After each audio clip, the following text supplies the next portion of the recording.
মঙ্গলবার এক অনুষ্ঠানের মধ্য দিয়ে রাজধানীর শহীদ ভগৎ সিং যুব আবাসে ইনডোর মাল্টি জিম সেন্টারের উদ্বোধন করেন মন্ত্রী টিঙ্কু রায়।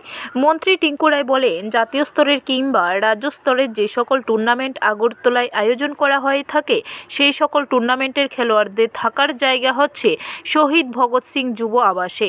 খেলোয়াড়রা নিয়মিত শরীর চর্চা করে থাকে। তাদের কথা চিন্তা করে শহীদ ভগৎ সিং যুব আবাসে মাল্টি জিম সেন্টারের ব্যবস্থা করা হয়েছে। আমাদের এখানে যত ধরনের টুর্নামেন্ট হয়, সেটা রাজ্যভিত্তিক হোক বা আমাদের ন্যাশনাল লেভেলে যে সমস্ত টুর্নামেন্ট আমরা আগরতলাতে আয়োজন করে থাকি। আর এখন আপনারা দেখছেন অনেকগুলো পরিকাঠামো আমাদের তো উন্নয়ন হয়েছে, অতএব অনেকগুলো আমরা ন্যাশনাল লেভেলেও টুর্নামেন্ট করছি।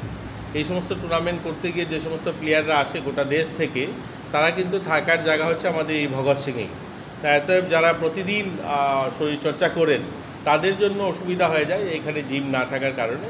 এখন থেকে এটা আর হবে না। ব্যুরো রিপোর্ট, খবর ত্রিপুরা।